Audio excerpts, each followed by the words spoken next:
Jacinta, welcome to Borderlines on Nigeria Info. It's a pleasure to be talking to you finally. It's taken us a little while to get here, but we're here. Right. And we're in sunny Durban, which is your hometown. Yeah. Let's get to know who Jacinta is, because as you know, I'm from Nigeria. I'm a Nigerian broadcaster, but Nigerians don't really know you. What they know is what they've seen on social media. Yeah. So I think we should start from there. Jacinta, from a little girl to Jacinta today. Tell me a little bit about yourself. What can I say? I'm a young lady, grew up in Durban. Well, I was born in KZN, Ishowe, which is like a homestead. Okay. It's more of a rural area, and we left there when we were young. And then we moved to Wamashu, which is more of a location where during the Group Areas Act, it was just a place dedicated to black people to live there. And that's where I lived until I was a bit older. I moved to Johannesburg, stayed there a bit, and then came back here to do tertiary education. And ultimately, this is where I ended up. Because it's my home. I think I feel more in touch with Durban. I mean, I've always loved sports. I've been involved in lots of things, you know, community activities. I've always been for the community. I've been an advocate for GBV and other community areas. I started doing radio when I was 18 years old in tertiary. And I was on radio until last year, which saw me get fired because of my March and March activities. And yeah, I've always been an active young person, always been vocal about my beliefs. I grew up in a very church environment. At home, we're Catholic, so that's where I got the name Jacinta from. Because it's a Roman Catholic name. And Jacinta is a Roman Catholic name. Yeah, Interesting. At home, we all have Catholic names. Right. Every single one of us. Right. So both your parents were Catholic? No, just my. I grew up with my dad ran away with my dad's family after the violence broke out in Ishowe, where I was born. That's when my family moved to Guamash. So what violence was that? Was that one of the uprisings? Violence. Right. So my grandpa, my dad's father, was an active ANC member who was part of the struggle, and he played a very significant role in the fight against apartheid. So when that broke out, I ran with my mom, who took us to this side of the world for safety, and that's how we landed up in Guamashu. And he didn't come after you? My dad? Yeah. Well, afterwards now, I mean, I have a relationship with him now, but back then it was, you know, who's this man? He ran away. But now I think we're good. But I've always had a relationship with my grandfather, because he remained behind even when the family ran that side. So he was closer to me than my father. So yeah. So are you from quite a close family then? Any siblings?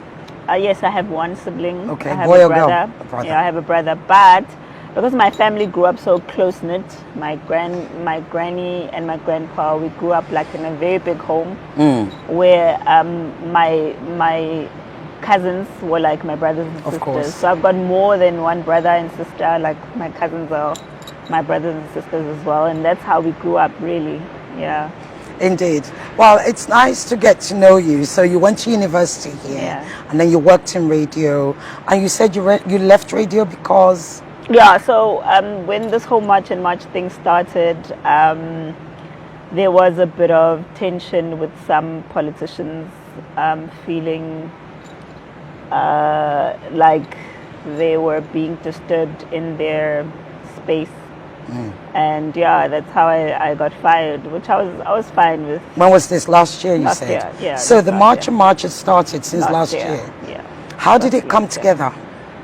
Well, what can I say? March and March started from my activism. Like I said, I've been on radio for a long time. I used to get a lot of complaints from people, various issues that had to do with people committing crimes, running away, being identified, police getting involved. But the most prolific moment for me, I can say, was when Like I used to have like very weird dreams about children going missing. So there was a lot of children going missing last year, and most of them were never ever found, while some others were caught with people trying to cross the border. And that's how really this thing started like affecting me. And you know, I used to wake up with these vivid dreams of children being in containers and being shipped out of the country. And you know, there was a voice that said to me, you know what, if you don't do anything about it, it's going to be your child that's next. And that's how Much and Much started. But more than anything, the push factor also came when last year about 25 children died from spaza shop food that they had consumed. Spaza shops are the local shops. Yes, yes. And you know, we waited for our government to do something about it. And so we were children died 25 from the food. 25 of them from the food they consumed. Yes. In which area? Which area was different the shop? areas. It was Johannesburg though mostly, but it was a series of. So the same thing. So 25 children died from different areas. Eating the same thing, or different types of food from those tuck shops. So when we waited for the president to give us like you know, a prolific presidential response to the crisis, all he said is that the spaza shops must be registered, which caused a lot of anger, of course, amongst the people. This was last year, of course. Last year, just before the march started. I think it was somewhere in January where we said, you know what, this is it. You know, this man is not taking this issue seriously. And we had our first march, and it was in March. That's why we called it March in March at the time.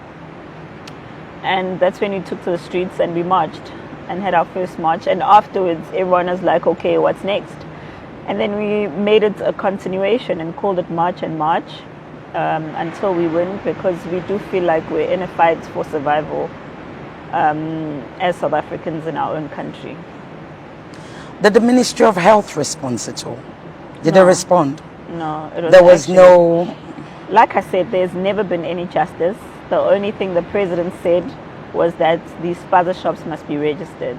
And the police didn't respond either? And the shops remained open? They remained open. Were they able to identify the particular shops? There was some... No, they did discover what the substance is that was found in all of these foods. And it was some foreign substance that was from outside of South Africa that they say was found in all of these foods. So these were imported foods? Yeah. Right. And the spaza shops are not run by South Africans. They're run by Somalians and Ethiopians. Do you think it would have mattered? Because they're imported foods, do you think if it was run by South Africans, that would make a difference? The difference is in that South African shops, they buy proper products that are regulated, that are SAB approved, that go through the right standards. The issue with Somalians and Ethiopian shops is that they bring in counterfeit goods from the border, from these ships that come in with all these products, and some of them they buy expired goods from some of these big wholesalers and they sell them. If you can check the records, you'll see most of the goods that they sell are expired goods, and our government hasn't been responding effectively to our concerns as the citizens. So these containers come in and it goes to customs and they get cleared by customs. Did any complaints go to customs? So unfortunately, that's not how it works in South Africa. Right, how does it work? In South Africa, they come in through the ports, and in the ports there's one scanner machine that works. So unfortunately, the scanner machine cannot scan every single thing that comes in. So sometimes they scan certain items, they find things that are not supposed to be here, but unfortunately most of the time a lot of products come inland.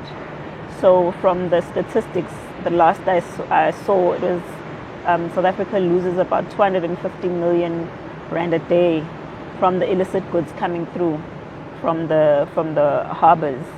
So it's really something that we've also raised as a concern, because we don't understand how that can be normalized, because it means anything can come in from our harbors and from our borders, and it's going to go on as if it's normal. So the people that run these borders, they are South Africans, I'm presuming, and have any of them been arrested?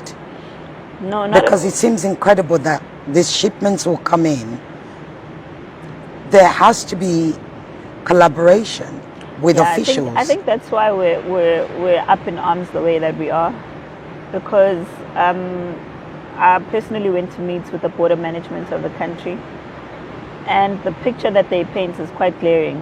What did they say? Of a serious crisis. Border management of South Africa is only 25% operational, which means 75% of this country is wide open for exploitation, for entry from anyone. And it's been going on for years. And the citizens have been letting it happen because we were not aware of how serious the crisis is until we started seeing really how serious the crisis is. So right now, border management, maybe you've seen that we had elections in 2024. And then the DA government came into power. In collaboration with the ANC. With the ANC. So we've got a GNU government now for the first time. So this entire time the government has been run by the ANC government. And the GNU now is blaming that on the previous system, which is run by the ANC. And that is where we find ourselves as citizens, where we're finding ourselves stuck with this problem because it was apparently created by the previous administration. And right now, I don't think the current one who just came in has an idea of how to solve the problem. The current one being? The DA minister. Okay, the DA minister, Home Affairs. Yes. I think that's Minister Silver. Leon Schreiber. Schreiber, right? Yes. Rather. Yeah. He doesn't have a clue, you say? Well, from what they say they're fixing the problem, but they say they don't have enough money to solve the problem.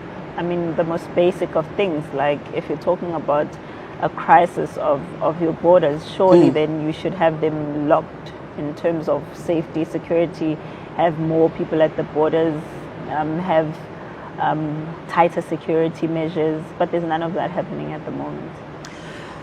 So if we go back to the genesis of what you're telling me, is that this March and March started as a direct response to tragic circumstances that involved children.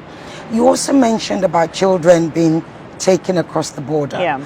Can you go into that a little bit more? We've had if you can get the statistics, I'll try and get them for you. Thousands of children have been going missing in this country, never to be found again, and we found that at one point there was a discovery of there being a trafficking ring being run from here in the country. And the response from the government is not a response from a government that cares about the people, And I think that's why we find ourselves where we are, where we're helpless, if I can put it that way. We're just totally and completely helpless, and the only people we can rely on is ourselves as the citizens. From everything you've said to me, you've pointed directly at government's failure over and over and over again. Yet it's not the government that you're marching against. Why is that? You see, I think that's where a lot of media people get it wrong. Because when you say we're not marching against government, I wouldn't understand what that means. Because with every single march, every single one that we've had, we've submitted memorandums to government. We've handed over, I think, over 20 memorandums. Every single march is to government. Because remember, when you're going to march in South Africa, you apply for a march. They're given a route with the police. You go to a particular place to hand over a memorandum. And that's why the police are present, which is why a lot of people have this idea that we must be arrested. And they can't arrest us because marching is our constitutional right. And they know that we're marching to the government. It's just unfortunate that when they paint a picture of what's going on in South Africa, they don't tell the truth. There's no South African who can march the streets and start running around looking for people. That's not how it works. When we march, we have a route, the police are aware, they come in numbers. Like if you were to come to our marches, there's dozens of police, and they know, they're aware of where we're going. When we get there, we hand over a memorandum, they sign the memorandum, and they have to respond to the memorandum. Plenty of times the government doesn't respond to the memorandum, and that's why we continue to march.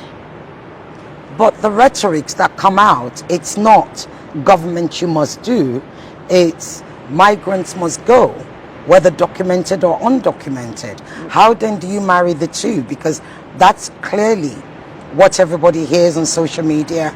That's what we see at the marches. Yeah, I think that's where people need to understand what is happening in South Africa. There's two things that are happening. There's marches and there's operations, right?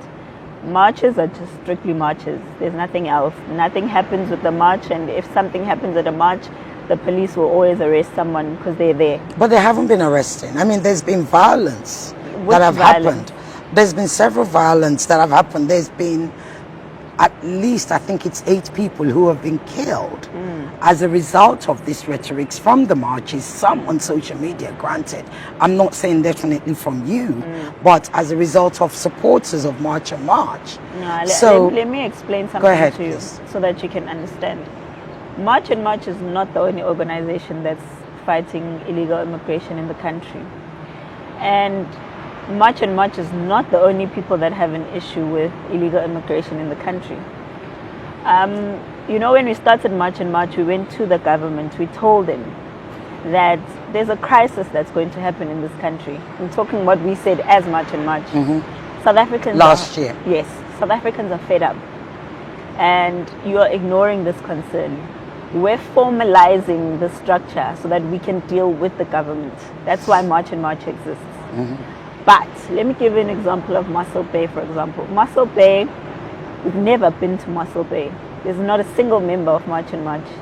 But communities there, they decided to fight with each other, with foreigners, over issues that they've already had boiling under, tensions that have already existed. Let me tell you why that happens. You see, down here in Durban, there's a place called Point Road, and you can ask anyone about it. Those have become no-go areas for South Africans. We don't go to those places. What happens in Point Road? It's been taken over. By whom? By Nigerians and other foreigners who have made South Africans not to be able to come into those areas. Why not? Because they've taken over. They've taken over buildings, they've taken over shops, they've taken over the entire neighborhood. What, they bought it? When you say take over, did they buy it or are they renting it? Some of the buildings are hijacked. It's like in Hillbrow in Johannesburg. It's like in Sunnyside in Pretoria. It's like there's so many. All of these places have been mushing up all throughout the country. And who owns those buildings originally? Most of them have been hijacked. No, but who owns them? Who did they belong to originally? So what happens is, some of those buildings are municipalities, and of course they can only do this with the help of they're government South buildings, yes. Local government buildings. So this can only be done with the help of a South African at a municipal office, right? Who has details of what buildings are there, which buildings are vacant, etc. They sell this information, right? People come into the building, it's empty, they start taking over the building. Can be a house, they do the same thing. You come into a house, the owner is living overseas, I've got plenty of cases of people with that problem. The owners are living overseas, and why are they not doing anything about somebody's They don't know. squatter? So remember, South African law doesn't allow you to just evict someone. This is how they use the law to their favor. So once I come into your house, right, the law protects me if I don't have anywhere else to go. So there's no legal redress. There's no way to go to court. You can even go if to it's court. going to take a while. You can go to court, but I have to provide you sometimes with a place to stay before I can evict you from the house. Right. So you have to replace a squatter. So what you're saying is they're squatting in these properties, and even if the owner comes back, some of the owners you said are abroad. Yeah. So even when the owner comes back and says, I want my property back, if they go to court, if they win, they then have to provide an alternative. Is that the law? Yes. Otherwise they can't be evicted. Yes. Unless there's an alternative. So I'm just trying to paint a picture for you how difficult it is for South Africans to go through these processes. So it's only now. So what are they doing with those buildings? Because so in the building, I'll share with you some videos so you can see of what they've done to some buildings. So it's people who are like an organized syndicate. It's not just ordinary you who comes from Nigeria who comes and says, hey, I'm going to take over a building. You wouldn't know that. So it's people who've got this information who are making millions out of it. Once they get into the building, they start rigging electricity. So they find ways of getting electricity into the building without paying. They do the same with municipal water. And then inside the building, there's about, in a 2-room house, they live 4 people at a time, and all these people are paying rent to one person. Sometimes they'll build other buildings inside a building so that there's more space for people to rent, and that's how they maximize profits. So one of the celebrities who passed away this year was DJ Waris. Yes. And his job was to reclaim hijacked buildings. And he had been dealing with them. And who gave him the job? So he's a security company. Right, yeah. right. So as a security company, you've got a right to protect people who ask for that protection. Right. So he was basically reclaiming some of these buildings for the owners. And that's why they killed him. Because it's a lucrative business. People make millions. Has that been proven? Because I do remember. Yeah, definitely. I do remember the case of his death. That's the reason why. Because I mean, he was getting threats to that effect, anyways. Was he making a headway? Was he able? You know, this building he had reclaimed for the owner, and he was managing it. So I believe that's right now that's where the case is headed. Which area was that building in Johannesburg. It's in Joburg. Yeah. Okay. Is it in one of those areas that you say is occupied by Nigerians or other migrants? Well, like I said, there's 2 issues here, right? And there's Nigerians who will be the syndicate, who run the syndicate. Yeah. But the people living in the building aren't necessarily Nigerians. Because remember, some of these people these are people who don't have documents to get a proper lease for a house. They'll be Zimbabweans. That's why we've got a whole host of Malawians sitting out there that people are asking, where did these people come from? Because they didn't have an idea that there's so many people who are undocumented living in the country, because they're living in these buildings or even informal settlements sometimes. So when we talk about syndicates, you will agree that syndicates are powerful people. Yes. And they tend to be in collaboration with the authority. People, yes. And these are people, if they're in collaboration with the authority, then they have documents. Therefore, they are the ones taking advantage. Not really. So in South Africa, we've got a refugee and asylum seeker system. Yes. Which is what a lot of people use to their advantage. So in South Africa, people, once they come into the country, probably on a visa, if they're outside of the SADC region, they come in with a visa. But if they're coming from the SADC region, you just need a passport. Then you can stamp it and come into the country. Some of them don't even need a stamp. They come at the border, they say they're refugees and asylum seekers, and they have no choice but to let them in, because the law of the country says you have to let someone in if they say they're a refugee and asylum seeker. Well, South Africa is signed on to the Refugee Convention, yes. So that, but we're different. So in other countries, the refugee and asylum seeker process is done at the border. In our country, it's not that way. The person has to come inland to look for a Home Affairs department to do an application, which is what they're trying to change now, to make the application at the border. So that's why a lot of people are allowed sometimes to just come into the country, because they claim they're refugees, and then sometimes they never apply, or sometimes they do apply and they get rejected and they continue to stay, or they reapply. So we've got a whole host of people who have come into the country, claim to be refugees or asylum seekers.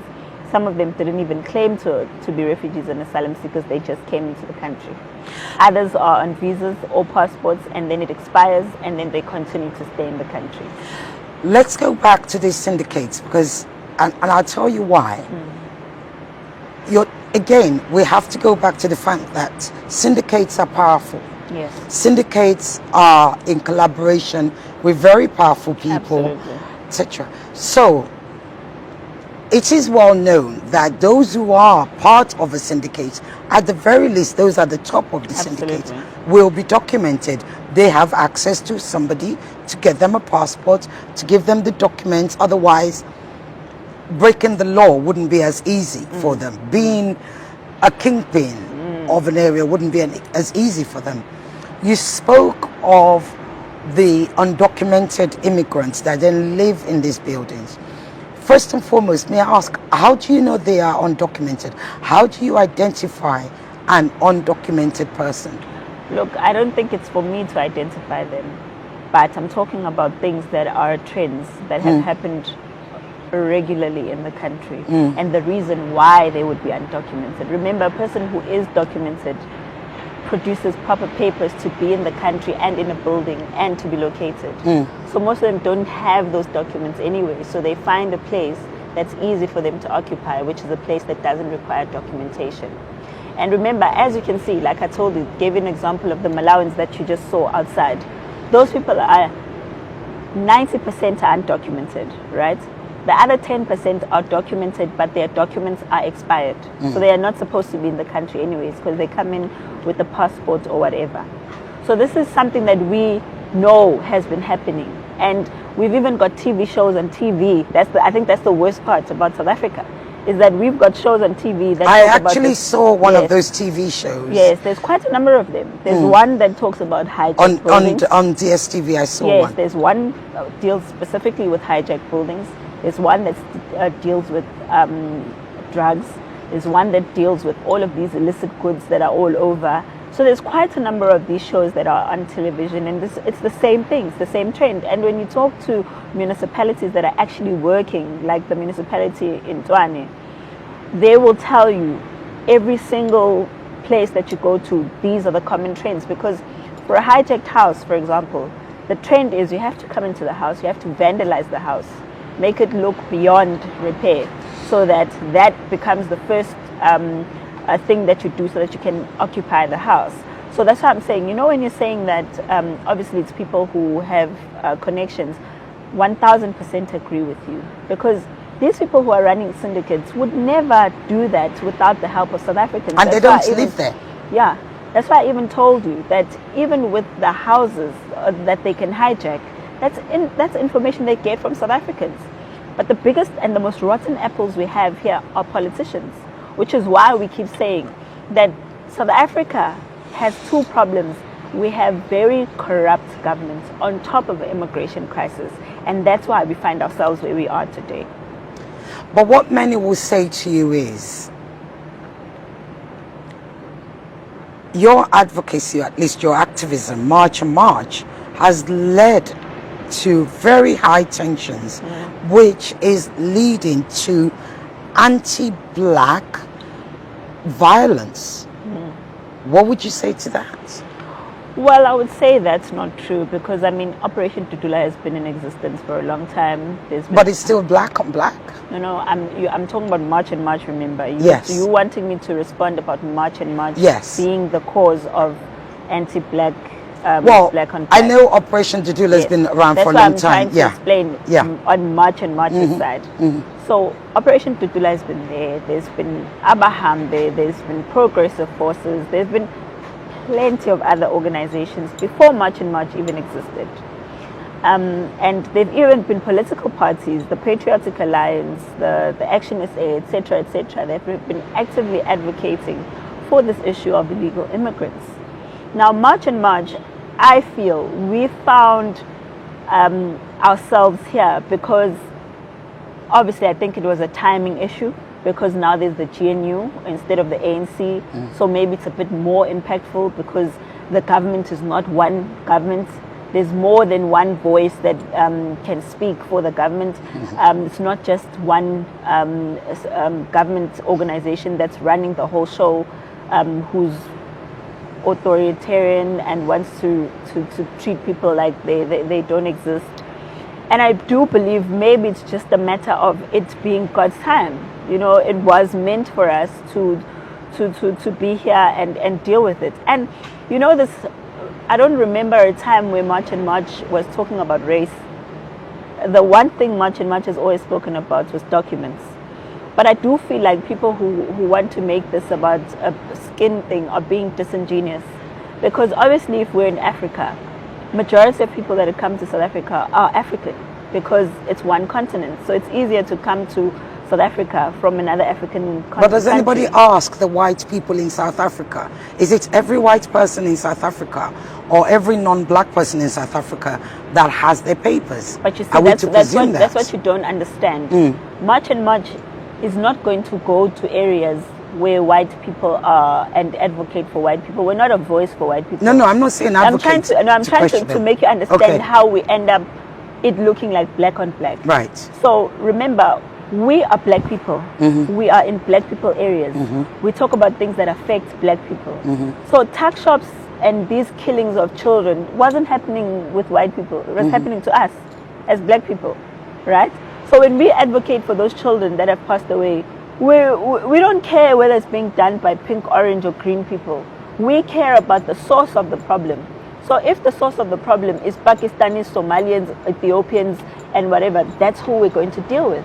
Right now, we go to these factories that are exploiting people, that are working overnight and doing that. Those are Chinese. We still don't say, oh no, you're Chinese. Have you been to Chinese factories? Several times. Several times. I can even show you pictures of myself going to Chinese shops with the police. Please share them with me when you're I'll done. show you now. Yeah. So we go there with the police. We say, like, okay, these people are undocumented. We've dealt with plenty of Pakistanis, Somalians who don't have documents. It's not an issue of just black people and us fighting with black people, as some people like to perpetuate. It's absolutely not. Like I keep saying, this issue is not an issue of skin color. It's an issue of documents. But it's black people that are mostly being affected, Jacinta. Well, that's because it's majority of them ourselves. that are here undocumented. There's nothing we can do about that. But nobody's documenting. Nobody's releasing any. In fact, as you rightly said, if there is no data for the black people coming in, surely then there can't be any data, or at least accurate data for all the white people coming in. But you see, that's where you keep even missing, all the Chinese. But that's why you keep missing my point. I'm repeating the point. You see here, we are in Chinese shops. That's me. You can see me personally dealing there with Chinese and Pakistanis and Somalians. I look for more of them. I'm waiting there, for it to download. and I'll show you. So what I'm trying to say is that it's not a skin color thing. It's a are you documented thing. And the reason there's more black people who are undocumented is because more of them are coming in undocumented. You understand? And as you can see, those Malawians that are over there, they can't afford to live here. Do you understand? So where are they going to live? They're going to live in those poor communities where there's poor black people. So they are the ones that are going to be complaining about them being getting what they need. Because remember, when those Malawians are going to hospital, I'm talking about those particular ones, because the ones outside, they go to hospitals where there's other black people. So who ends up not having medication, which is something we've been suffering from all along now. There's not enough medication. There's not enough beds. There is not enough space for people to go. So you can't make it seem as if this is a race thing.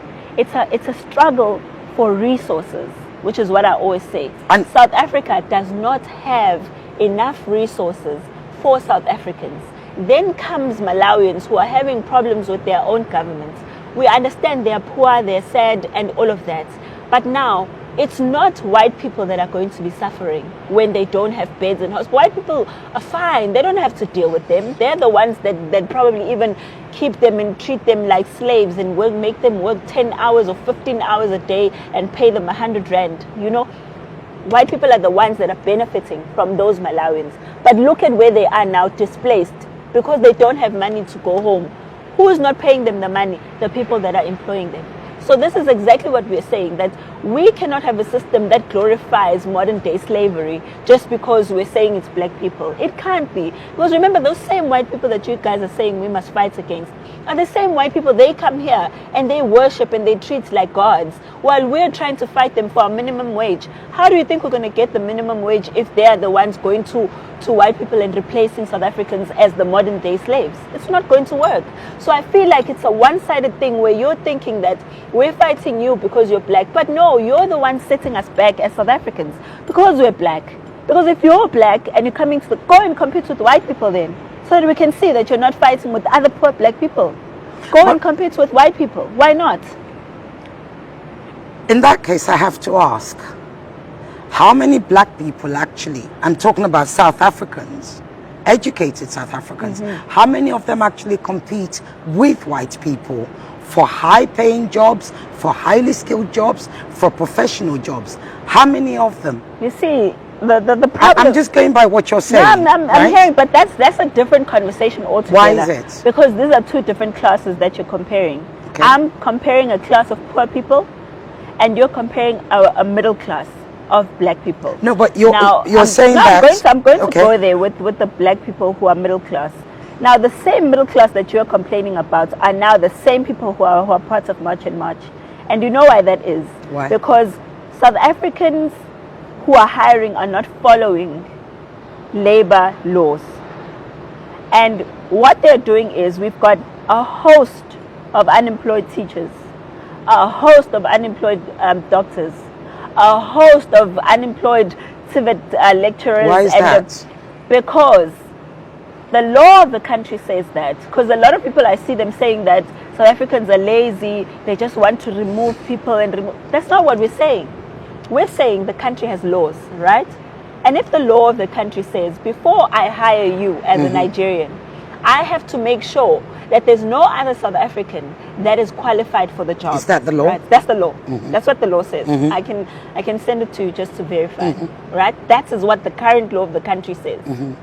Currently, that has not been followed. Because in universities, in hospitals, in schools where they're supposed to be lecturers, in formal structures with municipalities and other places, South Africans are not getting jobs because they're given to other foreign nationals without following due process. Currently, even in parliament, there's a huge uproar that you must see, that the parliamentarians have asked how many foreign nationals are in our universities. Because now what happens is you come in, right, as a Nigerian, you get a good position at a university. Oh, you mean as a Yes, lecturer? as a lecturer as a professor? or something. Yeah, professor. I think a lecturer is like a senior position, right? As a a professor. head of department. A professor, yeah, head yes. of department, yes. So you head that department, and naturally, the next thing you start doing is recruiting other Nigerians to come to the university that you're working at without following due process.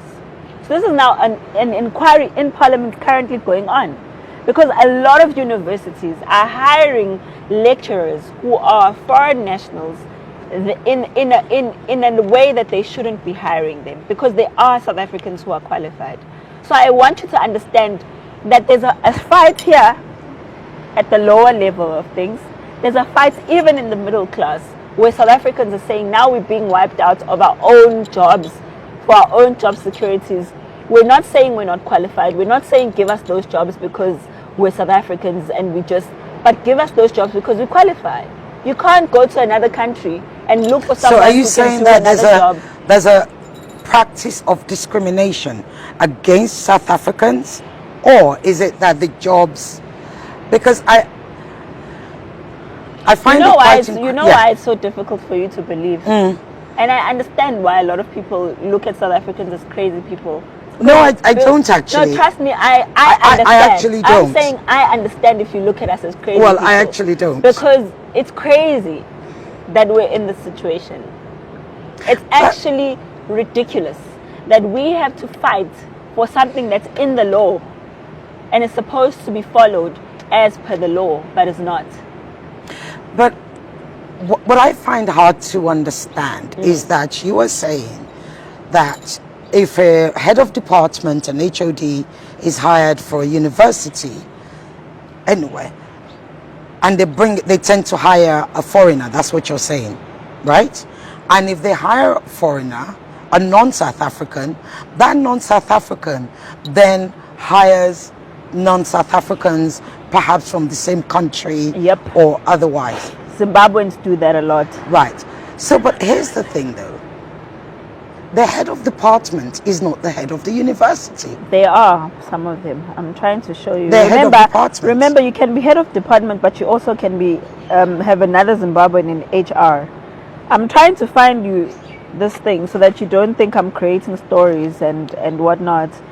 It's not. I don't think it's that people are looking at South Africans as crazy.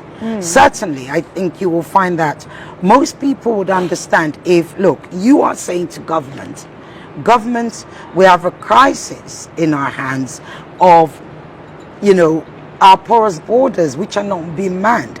We are demanding that it's manned.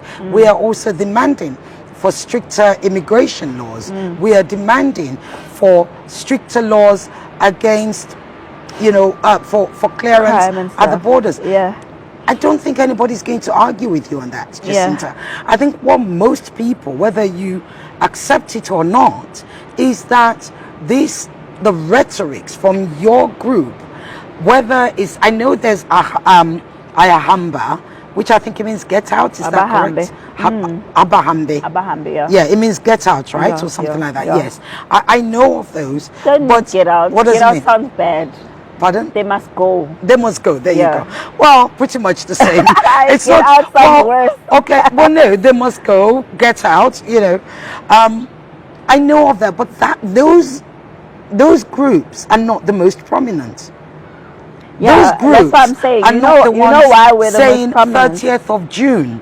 You know why they're not the most prominent? Why is that? Because they've never pulled marches with the crowd that we have. Which is why you have to accept that March has to take responsibility for what? For the tensions. No, we're not. For the anti-migrant. Because no, we're not going to take responsibility. If March was saying, look, we are fighting for everybody in the country because we want this country, we want government to do better by us. Yeah. We want that to start by government securing our porous borders.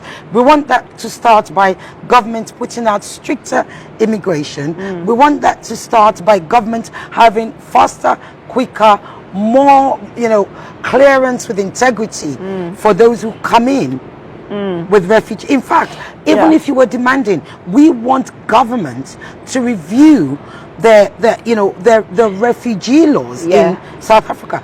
I don't think anybody would have a problem with that at all. But what is and cannot be denied is, much as you say, those people outside, the Malawians who were outside, I think is Durban driving. That's right, Durban driving by the sea. Much as you say, look, all of those people are undocumented, all of those people were living in these houses which are run by cartels, etc. Much as you say that, at the fundamental of it is humanity. And that is the question. Where does March and March draw the line between government's failures and humanity? So given that, can I just find out from you, Go ahead. in terms of humanity, what role do you think we played in them being at the drive-in, and you feel like it was our fault to create a humanitarian crisis? If I can just get clarity. Okay, like I've just explained to you, all those other groups you mentioned, they're much smaller. March and March are the forefront. No, it's fine. Let's say you are the we're face at the of forefront. that. I'm just trying to get... And the rhetorics that come out is anti-migrant. You are not saying that when you are not saying let me tell you something. Yes. Let me tell you something. When I started March and March, when I started March and March, even our first march was directed to the government.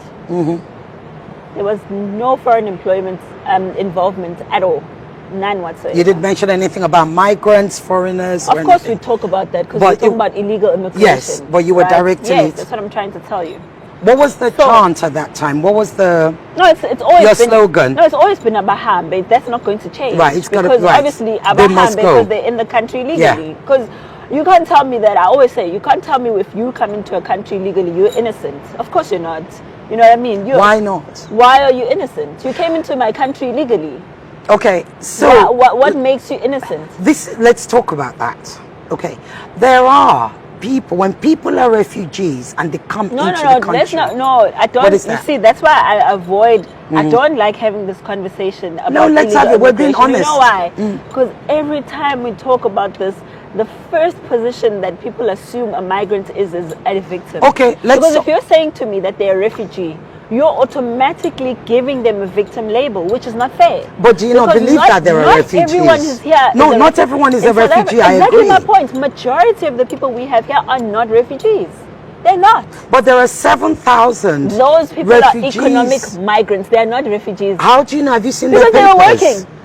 But They have you don't seen have their papers? papers. But there are 7,000. They arguably. So wait. I'm just saying. So wait. Arguably, You're saying the to me, groups wait. I that- want to find out what makes you believe they are refugees. Maybe if you can define that for me. Right, that's what I'm saying. From looking at So- them, we decided they're refugees. No, not from looking at. I'm just saying to you, the groups who support them, okay, will tell you that these are documented refugees. Yeah, Permit me to finish. Yeah, to the 90, point. I'm talking about factually here. Let's talk facts. 90% of those people are undocumented, right? Most of them, majority of them, say they went there because they needed to get home before the deadline. That's what they said. They want to right? go. Yes. Yes, right?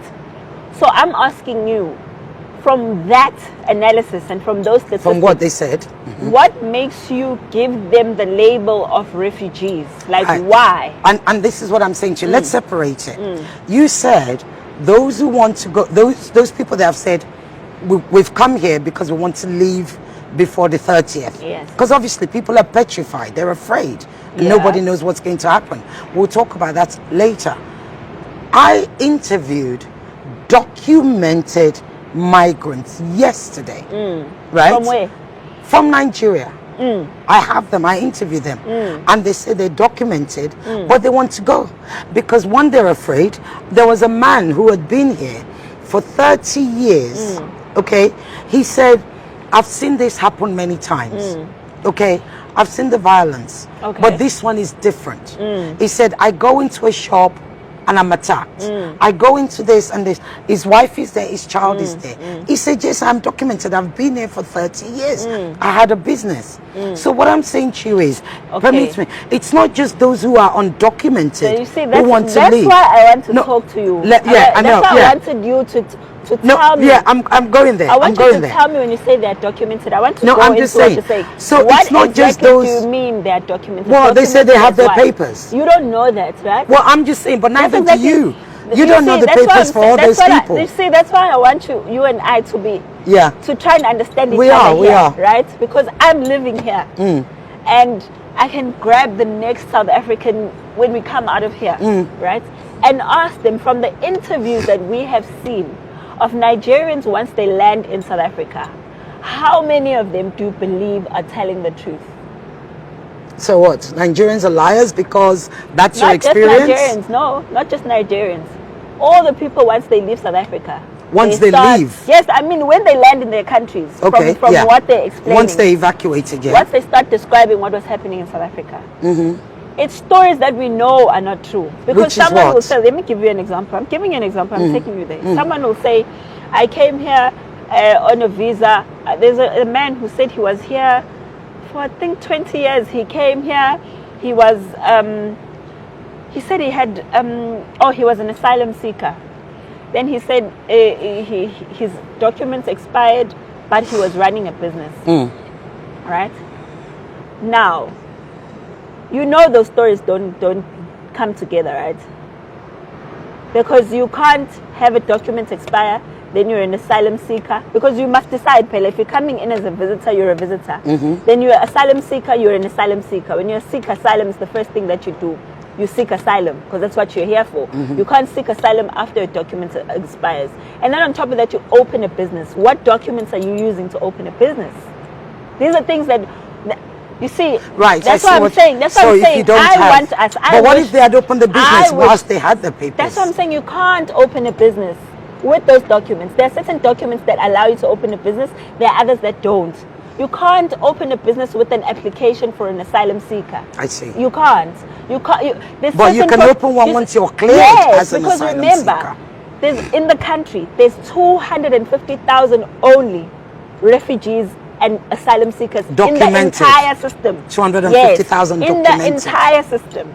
So as someone who's been on the ground doing work, as you can see in the video I showed you, we literally go with the police and Home Affairs. Because we're allowed, we've got a right to do that. With the police and Home Affairs. To see these documents. What they started doing now is they take a paper. Remember, an asylum seeker document is a piece of paper. Right, it's nothing special. They photocopy, they stick all of them, they have the same documents. Majority of them don't have real documents. I don't know if you've seen, there's a report by the SIU that was saying exactly that. That some of them are even buying these documents fraudulently. Nigerians come here as students, majority. So I'm just trying to paint a picture of how they come in as student visas. So there's a young boy who passed away. I don't know how he passed away not too long ago. So Nigerians are trying to get money for him to go home. Or that boy who tragically passed away as an Uber driver. So he came in the country. Well, he was killed. He didn't pass away. No, he was killed. He was killed. No, it was a crime issue. It was a crime. Yes. Let's no, I'm just saying he was killed. No, that was crime. Killed because no. It was crime. It was by a crime somebody issue. in the car, a driver, Absolutely. a passenger that he took. Yes. And that was very tragic. Nobody advocates for that. But when they found out his documents, he came as a student. He never went to study a day in his life. And when he was now trying to work, he was working using someone else's identity. Do you understand what I'm saying? So I'm trying to paint a picture of how people come into the country. So there's I think they said about 4,000 student visas had been issued. And all of these people are not students. To Nigerians in how many years? I don't know. Okay, I don't know the years. You just said 4,000. I'll send you the report so that you can see it that for would yourself. be great. I'll send you the report so you can see it for yourself. But what I'm trying to say too is that the problem is there's too many issues happening at the same time in the country. Certainly. Do you understand? Certainly. So we've got an issue of illegal immigration, just illegal immigrants just walking in at the border because the border is nonsense, right? Yeah. Then there's an increase of people who are buying documents, which of course we can't blame people, because if there's corrupt people selling documents, yes, they're corrupt. Both of them are corrupt, the buyer and the seller, right? And then on top of that, there's people who are photocopying documents, carrying them around, but they're not real documents. Even today, they caught another one who was trying to come and get a smart ID in Ndwedwe, just down the road, because there's so many fake documents in the country. I hope you understand that. Absolutely. And then on top of that, let me add to the problem so you have a picture. There's only 800 immigration officers in the entire country for a population of God knows how many people, because the one that was there from Stats SA says 65 million people, right? That was 2022, right? They said 65 million people, right, at the time. We don't know how many people are in the country, but there's an estimate of illegal immigrants, anything from 15 to 30 million. These are separate studies that are done separately, right, from service provider, whatever, right? So can you imagine if there's 65 million people and then a minimum of 15 million illegal immigrants? That's roughly 18 if you're taking the minimum and not the maximum of 30 million. 80 million people with 800 immigration officers. Now that means one immigration officer is for 1 million people, which is one of the things we're trying to solve with the government. We're saying you can't say you're solving an immigration crisis with only 800 officials. That's why we go to the police, because the police as well don't even know the laws when it comes to immigration. Some of them, we had to tell them what the law says when it's immigration. Some of them, you'd come to a workplace and they'd ask for documents. Someone would present a passport. We say police, but a passport is not a working document. A passport is for coming into the country as a visitor or whatever. In order to work in South Africa, you need a work permit. Of course. Police didn't know that. Right. But isn't that, again, that's your government? No, I don't deny that. I don't deny it, but remember, this is the problem in South Africa. South Africans, by right, have a right to a citizen's arrest, which is why the police cannot refuse if I take them and say, let's go and arrest someone. Right. Right? Police cannot refuse if we come as a security company and arrest someone. So if we, as much go with the security company and arrest people, it's within our rights. We're not breaking any laws. That's the problem. But what is happening is a program. What is happening is... No, I don't want you to think that we're doing that. We don't do that. We always have police. Always. You must know that.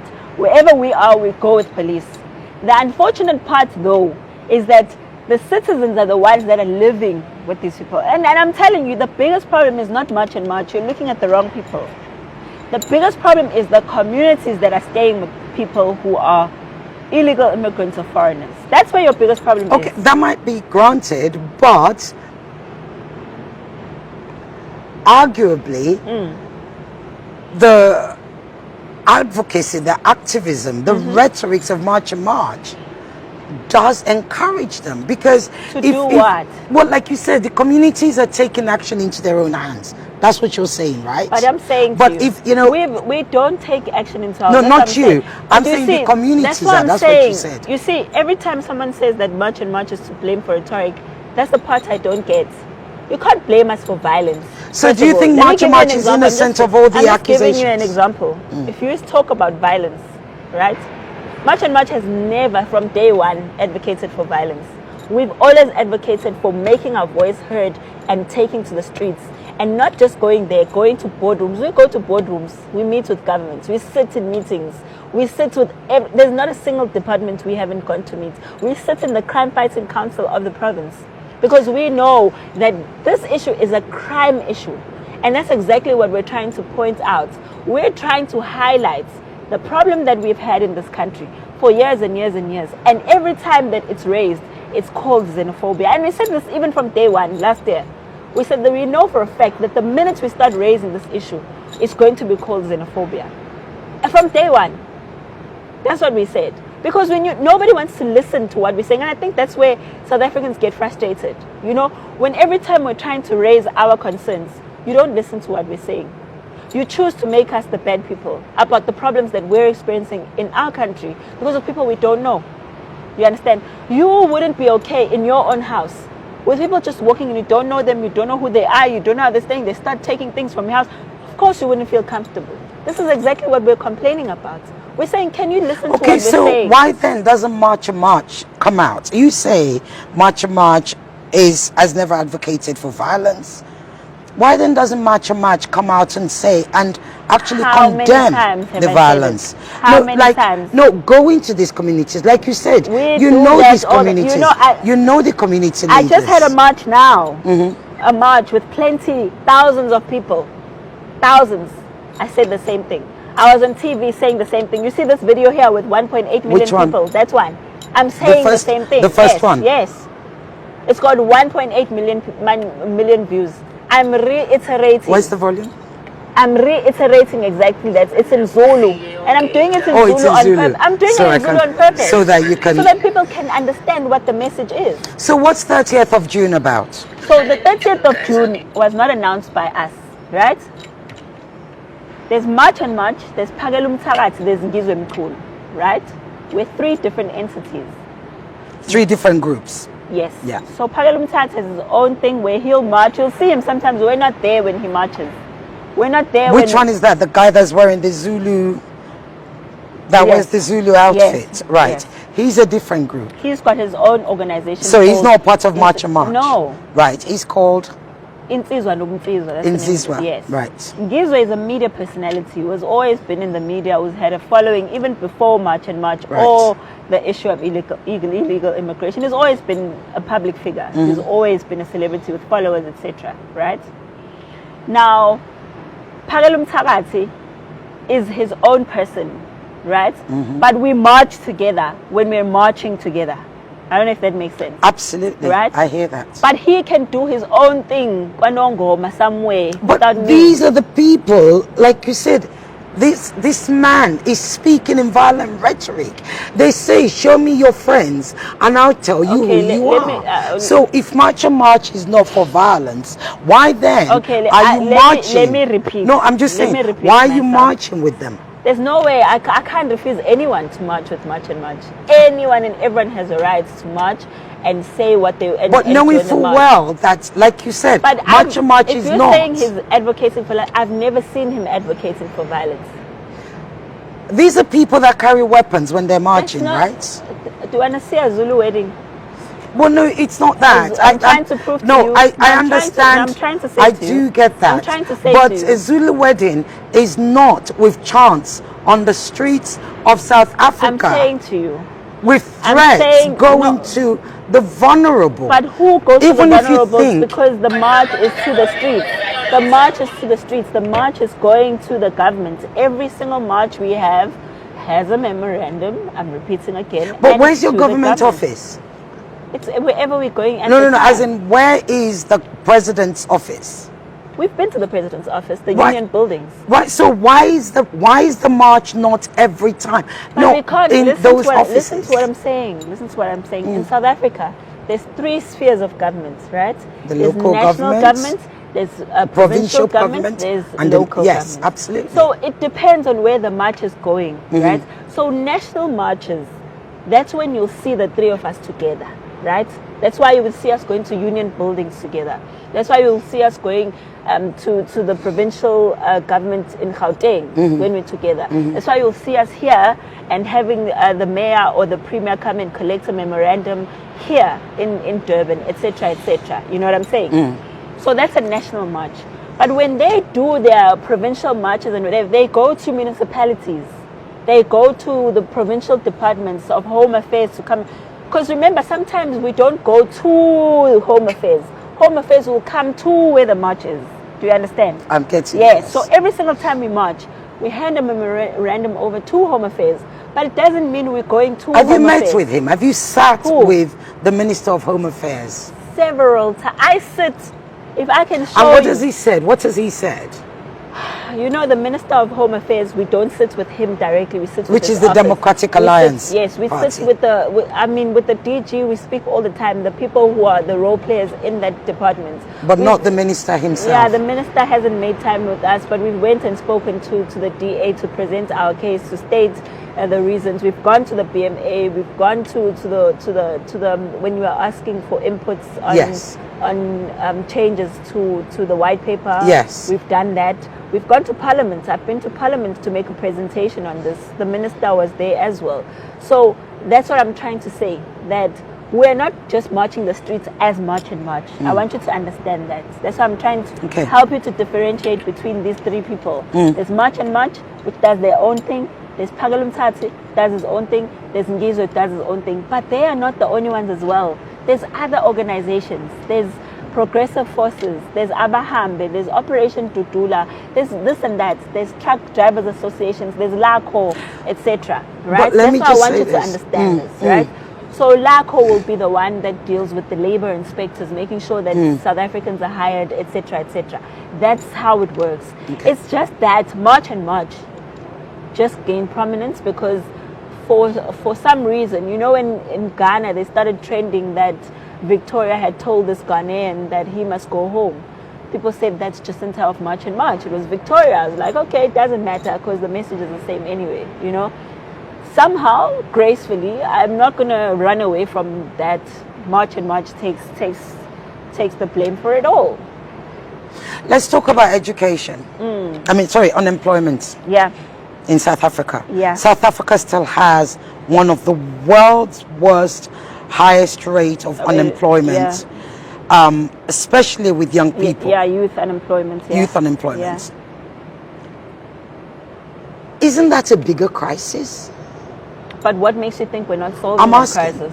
Have you solved it? Yeah, How have a you lot of solved people it? are getting employed. I'll many? send you dozens. I mean, I might not have the correct number with me right now, but we've got tons of people who are getting employed who weren't employed before, which is exactly what we were saying, because we're dealing. They were not employed before. Yeah. Is it that they're replacing the migrants that have been chased out? Let me explain to you. It's what I was saying to you in the beginning, that we live in a capitalist country. Of course. Where capitalists are trying to maximize profits by all means. So of course, if it means banking labor laws, they're going to do that. So a lot of them have been trading in proper labor practices where they have to follow due process and pay a minimum wage for hiring people who are cheap labor. And this has been ongoing. There's even a But there's a South whole African entire youth show on associations TV. come out to say... There's no youth association in right, South Africa. so that's the other thing. But the labor unions are not supporting what you're doing. We don't mind. But we don't mind. but the labor unions are responsible for They're not labor creating numbers. employment. The labor unions, some of them are aligned with political parties. So what do you think they're But going some to would do? say that you're They're not aligned with the going- political Which party. one? I don't know. That's what some accuse you of. Well, they can accuse me of something. If they can't prove it, then it's just an accusation. I mean, I've been accused of working for Israel. Do I care? Do you? I don't care. If anyone can prove that I work for Israel... No, I'm just asking, do you? I'm saying there's no reason for me to work for Israel because Israel is a foreign country. Israel is exactly what I'm trying to fight against. Why How would I so? want Israel to have infiltration in South Africa? It's exactly my problem with this country. We've got too much foreign infiltration in this country. Right now, I was saying the same thing, that Israelites and Palestinians are coming here to fight their religious war in South Africa. Why must we put up with that? Why? Like, which country in Africa must stand for a fight between two other countries that are not even South African? Does that make sense? Does that even make sense? So let's go back to this unemployment. So you say you've employed I'm saying, roughly, I'm not saying you've I've been employed, able to. I'm right. saying yes. Much and number much of have been people, able to place. Not much and much. Okay. A number of organizations Okay. that have, because like I gave an example, LACO is specifically dealing with the employment of South African young people. Others are, we've met, for example, with Uber, Take a Lot, etc. Personally, as much and much we've met with them. We've highlighted the importance of sticking to the laws of the country, and we've seen that some of them are abiding by that law, and we're happy with that. That's what we want. But what about those businesses? What about Why them? is it that the spaza shops, as you said, they're run by migrants? They're not run by South Africans. Why is that? Have you ever heard of a spaza shop mafias? No. Tell us about them. Yeah, so there's a new model now where Pakistanis, Somalians, Ethiopians, and Bangladeshis are killing people who are trying to open tuck shops. And they're killing each other sometimes. I think might have seen the recent killings of tuck shop owners in Johannesburg that are running these shops. They're fighting for territory in that area because somehow they believe that they must give each other territory in this country. So that's one of the things that Yes, we but have a problem. that's a new thing. It's not These a new spaza thing. shops have been around For years. forever. I Yes. mean, they're local shops. That's what they are. But do you remember what I told you when the conversation started? That they are getting these products from the... Yes, I understand that. Do you understand that if they're getting that product that's expired or not in the same product, that the price is going to be cheaper? So they presented themselves as someone who's providing a cheaper quality. Then after the years go by, we realize that the standard is actually not the same. But my That's question one of the is, things that have caused for them are to South actually... Africans entrepreneurs? They are. Yeah. I mean, there's a community in Kwatema, I believe. They took out all the migrants. Those shops were run by South Africans all these years. We've always been, those families, those shops have taken people to school. They've made people entrepreneurs, lawyers. They've made them doctors. People who came from those, these were the shops that we grew up around. Kwantombela, Kwamhlongo, you know, that's how we grew up. We never had these foreign shops being owned by Somalians and Ethiopians before. This is something that's new to us. And that's why there's children that are dying now, because the standard is not the standard that it's supposed to be. And remember, these people are living inside these shops. They're eating, they're sleeping in the shops, they're bathing in the shops, which is not supposed to be done. That's exactly what we're complaining about. Historically, all over the world, migrants, whether documented or undocumented, migrants are economic migrants. They go somewhere, they work their way up from the bottom, and then they end up getting to where they want to get to. Save up the money, do, like you said, low paid jobs, save up their money, open their shops, open their businesses, because by and large, they don't want to work for anybody. Yeah. Why is that such a bad thing? It's not a bad thing. Nobody said that's a bad thing. Well, what you're saying is have a problem. because they're not documented. No, you don't understand what No, I'm you have saying. a problem with the kind of food that they bring in. You're not listening to what I'm saying. Oh, forgive me. Go ahead. We don't have a problem with migrants, right? We have a problem with unregulated migration, first of all. Right, because so it has that's the opened first us thing, up unregulated with crime, migration, yes. And people we don't know running. Yes. Even right now, there at that Malawian place, they Yes. caught a Malawian who had raped a girl who was also trying to run away and go back to Malawi, right? On top of that, I'm saying you cannot come into a country and then have something called the spaza shop mafia, for example, where you are saying the locals must be killed or terrorized them for opening business in their own country. Two, on top of that, you cannot provide us with substandard goods because you want to trade them for goods that are actually of good quality so that you can sell us a substandard product at a cheaper price while putting the lives of children and people in danger, because people end up dead and they are not getting any justice as we speak. Just last week, I think about 6 or 7 schools had children landing up in hospital after buying food from spaza shops. That's my point. Is that migrants, they come into a country, they are regulated. But can March and March sue the government for these things? Why don't you sue the government? If we had money, we would sue them. If we had money, we'd sue them. You think taking the But government Jacob Zuma's party, MK, marches with you as well, right? So? Your former president. So? Could he not fund that kind of legal case? Because it would be a landmark legal case. The minute we take money from the MK, how much that's going to be a talk of the town. Then it's going to be something that it's not about. It's going to be about us fighting the current government and not fighting immigration. Because the propaganda that's already being spread is already ridiculous. So can you imagine if we were to take money from the MK to take the government to the... Just think about it. What would the headlines be saying? How closely do you work with them, though, on the marches, as March and March? I'm actually much closer with MK LACO. Well, they don't call themselves MK LACO. They call themselves LACO. With Action SA, with the Patriotic Alliance, who we've had a fallout with now, with Operation Tutula. And you know why?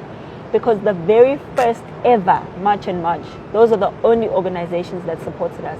Okay, is that not the same MK? That's a separate MK to Jacob Zuma. They're a labor union. Right. But those are the people from the very first ever March and March 2025. They were there.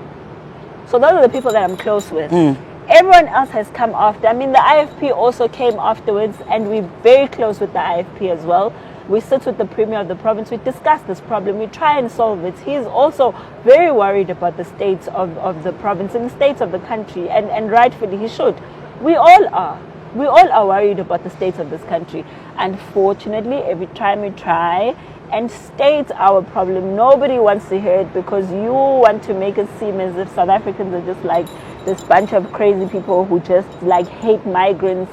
And I certainly don't. Otherwise, I wouldn't be here to So I'm just going to go back. Your voice it's on... fine. I get that. I mean, it's not like I think there's... one of the reasons why this interview was important is, like you rightly said, there's a lot of misconceptions. There's a lot of things that are said about you. So it was important for me, certainly as a journalist, to have you, Look, I think, even if we go at it, let me tell you, I think I've lost faith in journalism, personally, as a person. I don't think there's journalism, in the world, actually, because there was a time when we were marching to union buildings. I'll just give you an example. Please do. Because I'm just trying to make you see just how bad things are.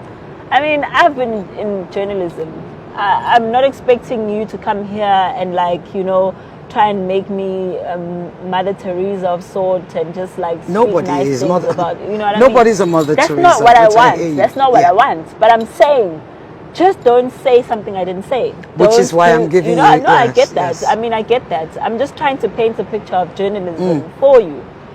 So this particular march went to the union buildings, like I said, the president's office. Yes, basically.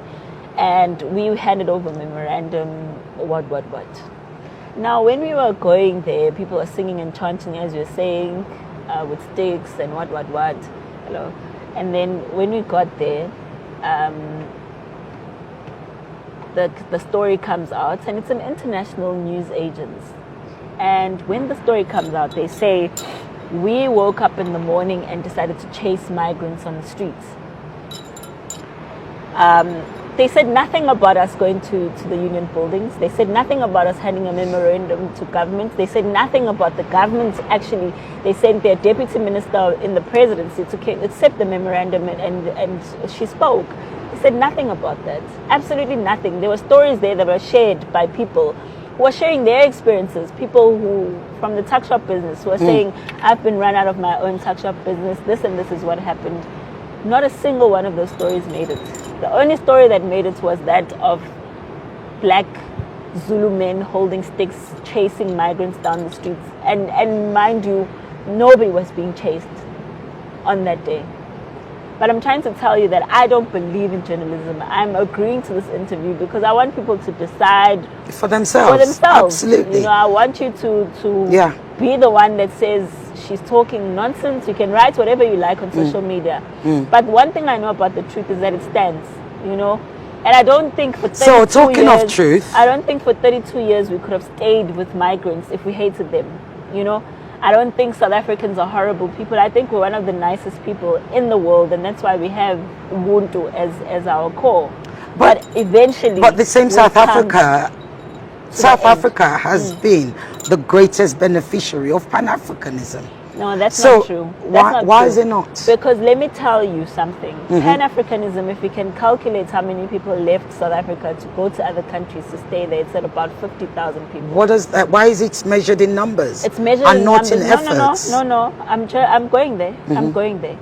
South Africa currently has donated the most to healthcare in the entire Africa of all African countries. What in to the in AU? aid, yes, in aid. In aid.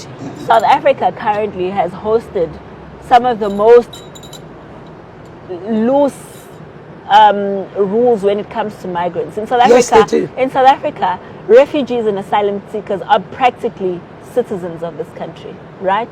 But you know why that was? That is because Africa came to the aid. I don't deny that. Let me finish what I'm saying. Yeah, go ahead. What I'm saying, because I'm trying to go to the point where you feel where I'm like going, yes. we haven't paid enough for that. No, that's not what I'm saying. But that's what I feel. That's like not what I'm saying. Because I'm saying, remember, my point is, I want you to hear what my point is. I'm saying for 32 years, we have returned the favor. That's my point. 32 years, we've returned the favor. We've sacrificed of ourselves so much.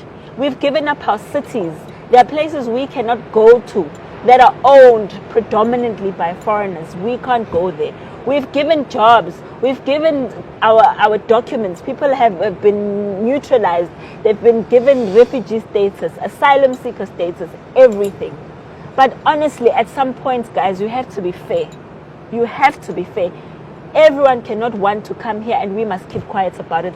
Undocumented, Absolutely untraceable, committing crimes, doing all kinds of things. And every time we try to say something about it, you're not listening. You want to say xenophobia, Afrophobia, hate.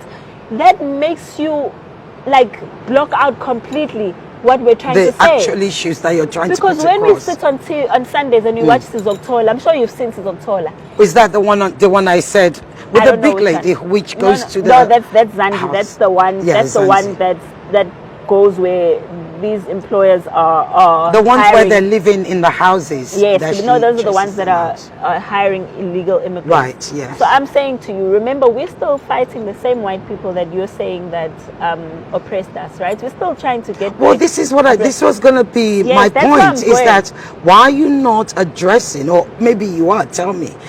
The greatest issue in South Africa is the fact that apartheid. You still have economic apartheid. But you see, that's what you're not listening to.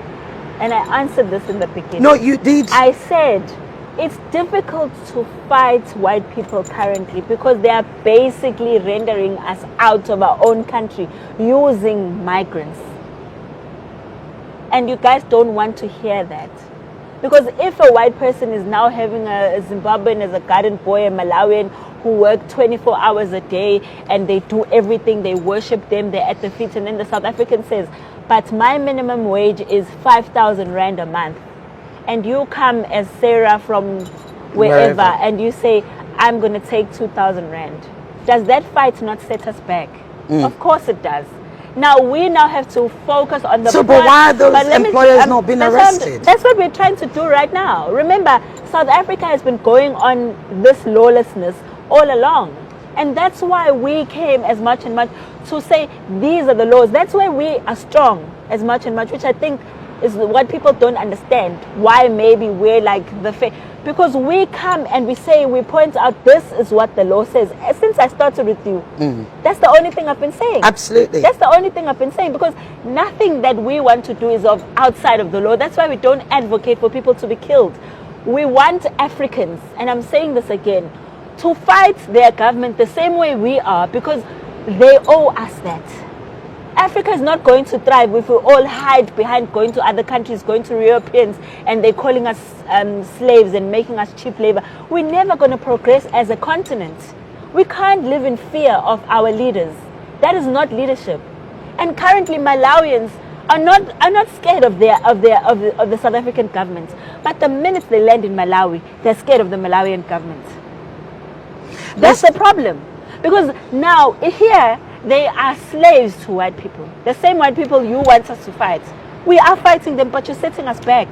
And now when they go to Malawi and they land in Malawi, they know the laws and the rules because they respect their governments. Here in South Africa, we protect the human rights of people. Why is it not every single African country prioritize the protection of human rights of its own citizens? Absolutely. That's what we're complaining about. Well, you have the repatriation flights going, or the evacuation flights, if you want to talk about that. You have the Malawians also moving their people by bus. Ghana has done the same. Countries are responding. But you see, that's not the point. No, you're talking you're about saying that it shouldn't start I'm again. talking about they shouldn't even be here. You understand? Because the government is not providing them with what they need. And when you listen to Malawians who are talking about this issue, they are complaining that these migrants are the ones that don't want to go to school. From what we've been reading, they're saying, these people, they keep running to South Africa because they're lazy. They don't want to go to school. Then they make us look bad to the rest of the world. That's what you mean they're saying. Malawians Yes, in Malawians Malawi. in Malawi. That's what they're saying. You understand? Which is one of the things that I was saying, is that in South Africa, that's why we're emphasizing the vetting process. Because we want migrants in the country. But give us good migrants. We want those good Nigerians. Do you know what you sound like? Doctors. We want when you good say migrants. give us good migrants. I grew up in the UK. Yes. And I grew up, I don't need to say my age on camera, but put it this way, I grew up at the time of heightened racism in the UK, and we have the same thing occurring again. And that is the language of white supremacism. They always say, give us the good migrants, give us the good Nigerians. Okay, so what am I supposed to say? Give us the bad migrants. No, give us the good black people. So what am I supposed to say? Am I supposed to give us the bad migrants? But do you realize how what I'm saying, your language actually... you're not listening to what I'm saying. That's why I think you want to compare me to white people. No, I don't. Not at all. I'm not white people. I'm not at all. But that's the language of... I'm not racist. I'm not saying you I'm are. not Permit hateful. me. I'm talking about what's happening in my country right now. I'm not going to account for what's happening in the UK.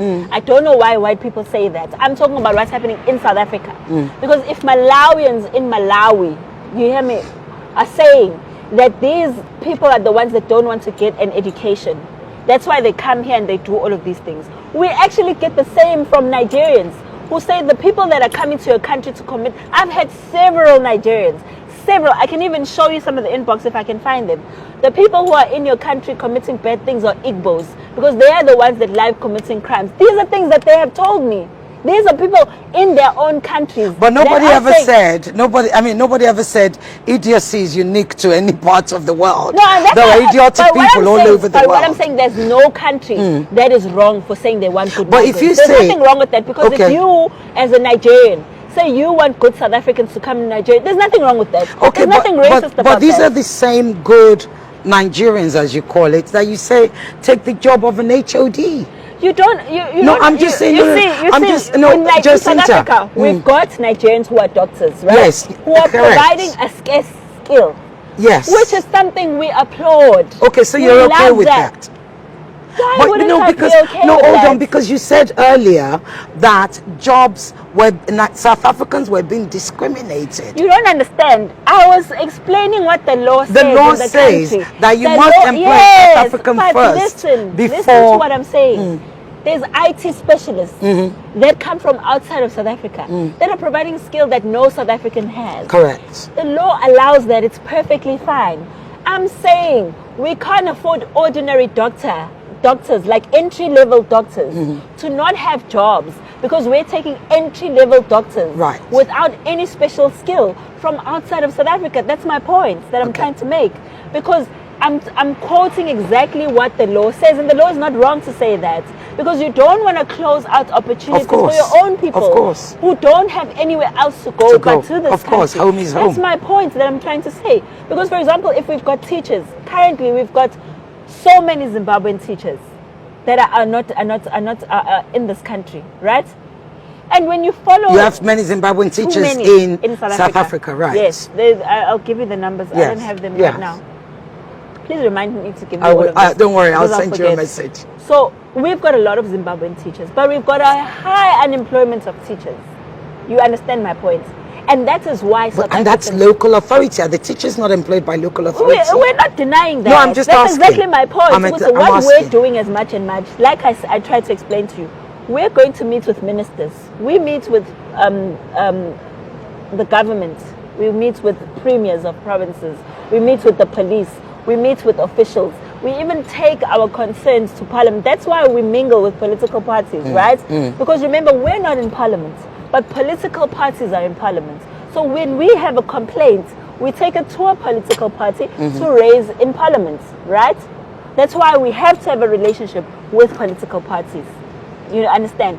So that's what I'm trying to explain here, is that right now in South Africa, all of that is being fixed because for a long time it's gone on as if it's normal, whereas laws were being broken. Even with those employers that you're saying, the white people, that's why those people are sitting outside. Because now they're scared that they are coming into the spotlight, because all along they were using those people as cheap labor, which is exactly what I'm saying, is that that's our duty, to highlight what the law says and why people are breaking the laws. That's the point. Okay. Let's talk about the 30th. Yes. What's the plan for the 30th of June? What should we be expecting?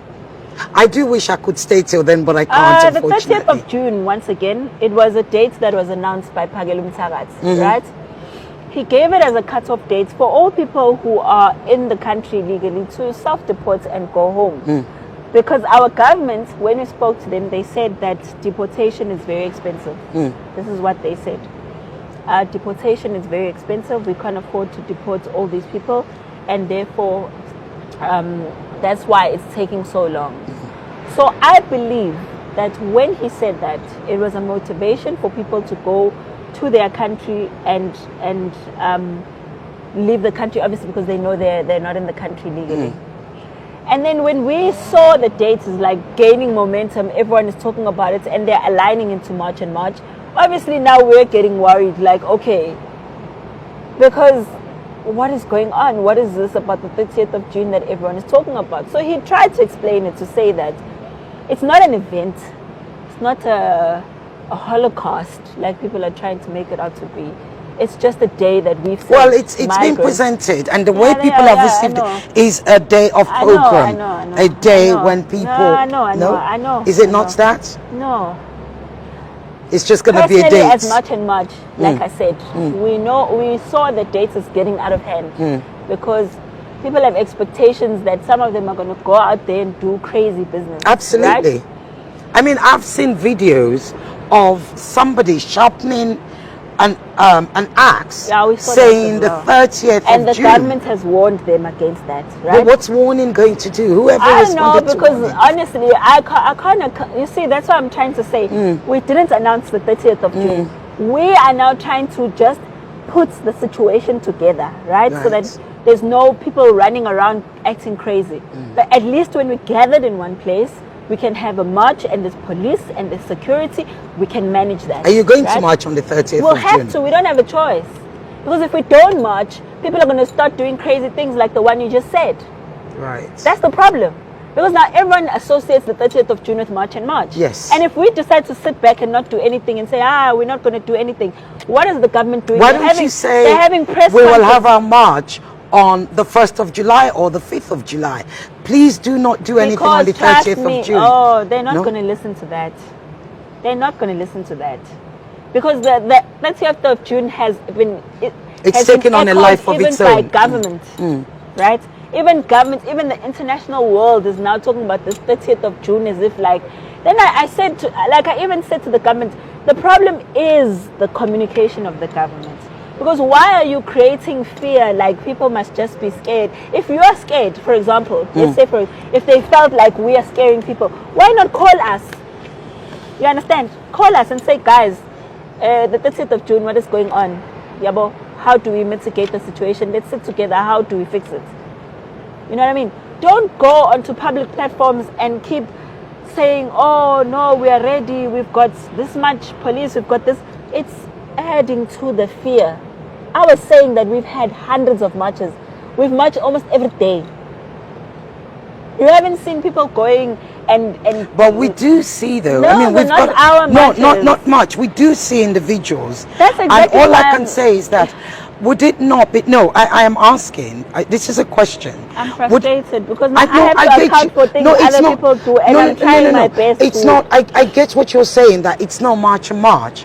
But when you see these videos of people, individuals going into shops, gangs going into shops saying get out, doing this, doing that. Do you no, what I'm saying is, do you not feel like I like stop this? Have you said stop? I've said it several times. I even showed you a video. I've been on TV saying the same thing, that we've never advocated for violence. We don't. Do the other groups? Do you know? Amber no, in and all Austin, of yes, them. they do. They do.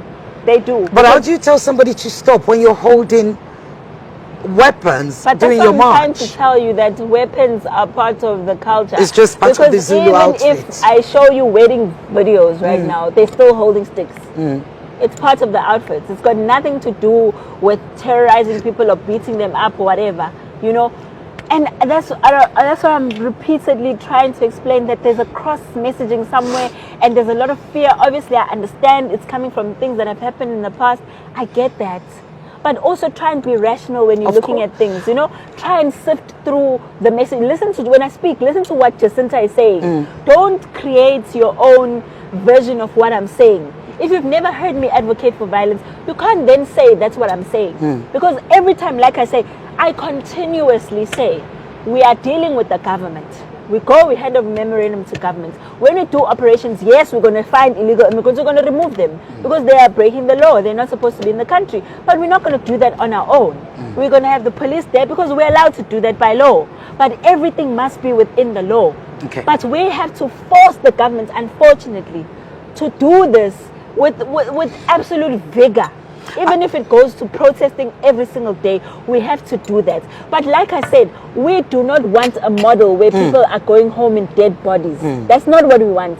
We want a model where people are going home in full peace like you, and go there and say, listen, we were in South Africa, we were chased away, but we saw that the infrastructure is working, the roads are working, we want that for ourselves, so that we don't have to go to South Africa. You owe us that as our government. And if it means that all of us as Africans come together and be united with one voice and prove that Pan-Africanism is something that would work, it will work when we don't have to run away from our countries. There's no Pan-Africanism that works because you have to run away from Nigeria. That's not Pan-Africanism.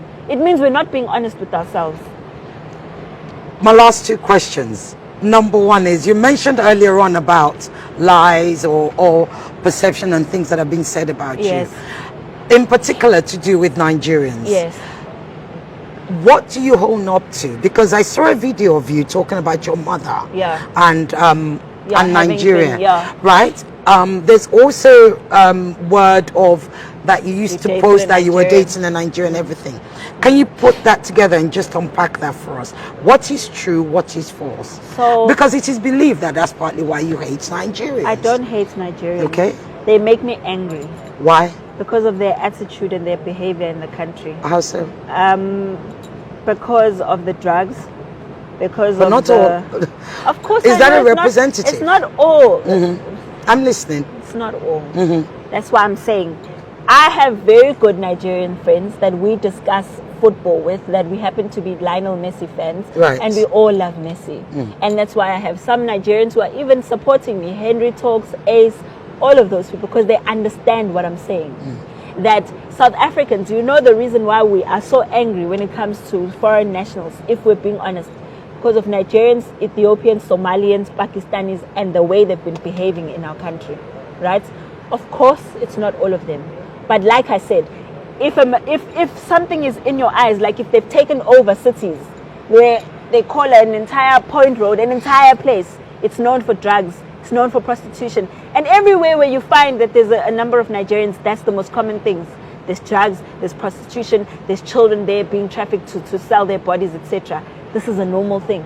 And that's why we are angry. It has nothing to do with, and we always say, we know that Nigerians are good people, especially those in Nigeria. We're not advocating. Well, there are lots of good Nigerians in South Africa. No, we know those. I mean, there's a huge professional. Trust me. Professional community. Like I said, yes. I have some of them as friends, so I know that. I know that. I'm talking about those particular ones. I'm not talking about. So I don't know. When I speak and I speak about Nigerians in a negative tone, I'm talking about those ones. I'm not talking about every single Nigerian. Unfortunately, it's going to come out as generalized because they are a general group. Unfortunately, so when we talk about that, it's not because we're saying we look at Nigerians and we say, "Oh, we hate you." No. No, you said something. You said yes. No, we you hate said they're annoying. behavior, Yes. Not them as people. We don't like the things they're doing in the country. That's a fact. And we just wish that So the is ones this that are there that part can of the acknowledge. reason of what happened to your mom? So what happened with my mom is that she was married to a Nigerian Okay. that she was not married to. And she was told when she tried to divorce, they said when she tried to remove the marriage and do it, they said she had to divorce and he would give her half of it. And that was the whole fight around that. Do you know where he was? I mean, did You she don't know the him? person at all. So how did she end up being married to It's him? the thing I was telling you about, the Home Affairs fraud and corruption. Right. That they do that. It was Yes. a normal thing, long time ago, before they tightened up the system. So now the system has become tighter, but now what's happening is... But you can will a go South to- African woman give a man No, they nationality? definitely do that. Some of them No, do I'm that. just asking. Can a South African no, woman remember, give nationality to a non-South African Like man? I said, the system has been tightened. Before it was easier. You'd automatically... But I think your law is that a South African woman cannot give nationality to a non-South African man. Isn't that it? No, they can. That's why there's a show even on TV called Fake Marriages. That's what they do. They give them money to marry them. Then a lot of them end up having problems because their children now end up having to have the surname of this man that they don't even know. So they're asking this presenter on TV to help them find this man so they can annul this marriage because it was a fake marriage. So it's a thing that happens. Right. Yeah. So it is possible for a Yes. non-South African male Yes. to marry a South African Yes. female And then citizenship. get a Yes. citizenship. Yes. It's very much possible. Is there naturalization? Yes. But why is that rarely ever spoken about? Why is it always documents? I'm just asking. Because naturalization is a more difficult process. Right. Yeah. So citizenship is easier. Right. Naturalization kind of makes you a full citizen. Yes. You're able to vote, etc., Yes. etc. So that's very difficult. It's not as easy as getting citizenship. Okay. Yeah. Okay. So So your mom, part going of back the to your problems mom. that we were talking about, that a lot of people end up being married with people that they didn't. I think that's where this first sort of pain came from, if I can Right. call it pain. And you know, just being around people sharing their different stories, man, it hasn't been nice. But like I said, you hate the actions, you don't hate the person. Yes. That must be very clear. Because I mean, I've met Nigerians all across the world. You still get along, you still find, there's, like I said, there's other ones where we have football in common. We sit, we talk about it, because you don't hate the nationality, you hate the actions. And I really The wish actions that of some. Yes. In our country, I think it's most in our country. You think most Nigerians Here, in Nigeria, South Africa. in South Africa Yeah. are criminals? Not necessarily. They don't have No, to be well, criminals. It's the behavior. Yeah, but Yeah. behave in what Yes. way? So if they're not criminals, what's the other behavior? Because marrying somebody without their knowledge is Listen, criminal you know behavior. what? Let me tell you. Yeah. I don't want to put the blame solely on them. No, I Because know. South I'm just Africa asking you is about a Nigerians country because that makes it easy for corruption to course. happen. That's Of where the course. problem is. So they'll be rigging electricity, hijacking. There's a lot. You know, there's a lot that happens. And I don't want you to take, like I said, I'll send you some of the stories so you can understand. You know, it's not something that you must take at face value. Okay. Like I said, Sis Oktola, even 2 episodes ago, it's always on Sunday. Always on Sunday. There's always Nigerians selling drugs. And But I do you think, not know think what, those programs actually add fuel to the fire? They make you things see, worse. that's why I was They saying inflame. That's why I was saying to you why the society. why Much and Much came about. Much and Much came after Sizzle Tola. Sizzle Tola has been playing for 3 years. And that's why people have been getting angrier. And that's why we also decided to take a stand, because people in communities We're getting angrier. Because the one I watched, even though they take them away, right? You don't ever get to see the results of how many were documented, how many, yes, how many were undocumented. So it gives a framework of, we've arrested 100, 200 from this house. And I saw the woman talking to them. I mean, for a start, the way she speaks to them is totally unacceptable, I have to say. But outside of that, the framing is, we've come into this house, we've taken all these Malawians out, you know, and then they put them in a bus.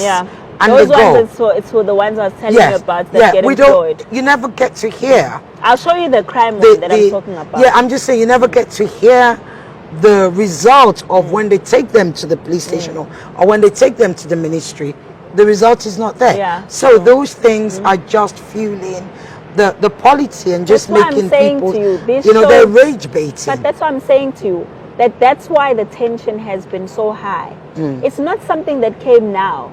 It's been ongoing. And this is DSTV. And DSTV has a huge market across Africa. Indeed, a huge market Look, I in Nigeria. You've got a right to complain about that. I think you can submit your complaints, and I'm sure they'll take it in. But the point is, those are the shows that we sit and watch. And you can understand from a South African perspective. If you're on Sunday, every single Sunday, you're seeing Nigerians saying, oh, I came to South Africa. Why are you selling drugs? Oh, because I'm not working. Then you ask yourself, why did you come to South Africa? So all you guys are here to sell drugs. It makes everyone unhappy. It makes everybody angry. Exactly. And I'll show you the and show. It stigmatizes a group. Exactly. But then it also doesn't help that every Sunday they're there as well. Because they know where to go. I mean, if I want to prove that somebody is or a group is bad, and I know where to find the bad eggs, I would always go there. But do you know that film there? But do you know there's 9 provinces in South Africa, and 6 of the 9 provinces. This is something that was written by the South African Police Service. I'll even show you the names. Please remind me of all of this before I forget. I'm going to write this down. Please, the South African Police Service. SA Police. Province, right? Of the 9 provinces, 6 of the provinces have Nigerians as kingpins. That also speaks of a problem. And I want you guys to also be honest with yourselves about that. 6 out of 9 is a problem. Look, and I always say is that, you know, I've always even seen Nigerians in Nigeria complaining that, you know, when they get deported from other countries besides South Africa, when they get held for drugs, they also complain. They're like, these people are giving us a bad name. And I was saying, it's a conversation that you guys must also have. Why are they going to other places and selling drugs and committing crimes and all of these things? It's not giving your country a good name, and that's not something that you also want as a reputation. You know, there are criminals in all societies, and those who are criminals and who have a criminal mind will carry their criminal behavior irrespective of where they come from. I don't deny that, but let me tell you, South African criminals are in South Africa. That's the difference, because South African criminals are in South Africa. I'm not saying that they don't go to other places, but they don't go to other places in numbers, giving the country a bad name. That's where your problem is that Nigerians are outside in other countries committing crimes and giving the country a bad name. But that's Nigerians do business all over the world. That's we the thing. are entrepreneurs. It's being overshadowed by the bad people. That's the point. Unfortunately. Well, so this is the other. Right. This is the lady that is apparently me, right? Oh, you can see her name, right? Yes. Do you see who she is?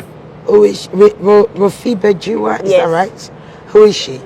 I don't know who she is either, but apparently she's me. Right, and what did she say? She's the one that says she's dated a Nigerian, she would cheat with a Nigerian. Listen to Oh, I see.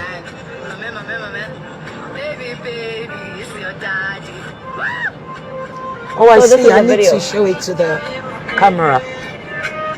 Yeah. So you can see who owns the So you've never dated a Nigerian? In my life, no. I love Nigerian people. I've never. You see? That's her. Nigerian man. So they started saying that's me. Marry a South African man. You've never actually dated with a Nigerian man. And I'm married now, so that's never going to happen anyway. Clearly. How long do you intend to continue with March and March? Number one. Number two, when you say your main fight is with government, it's with government not managing your borders. It's not with the individuals. Yeah. Are you planning to turn March into a political group? Never. You're not planning to turn it and maybe run let me tell for you, office? Let me tell you, I can't wait to go back to normal life if my life will ever be normal. I'm tired. This thing is tiring. So how do we stop this thing from recurring? Because this is not the first time. You know what we stop? This has been going on. You know how we stop it? We have we're going to deal with governments. It's the government that's going to stop it. And we will deal with the government. They'll have to stop it. Because at the end of the day, if they don't stop it, this will continue like a cycle. The government But this happens, and it always happens close to elections. Nah. You don't think so? Nah, I don't think so. But records show so. Unfortunately, I think that it's been a bad thing where people use it to get into power, where they make promises when they're in power, they forget about the people. That's why I'm not going to the political party. Because this is not about politics for me. This is just about making sure that South Africa is a good country, that people can still have a country as South Africans after everything, if after every politicians are done milking it and done stripping it apart and selling it off to all foreigners in the world, it still is a country that South African children can have. So Nigerians, Malawians, Zimbabweans, they have nothing to fear on the 30th of June with regards to a massive pogrom.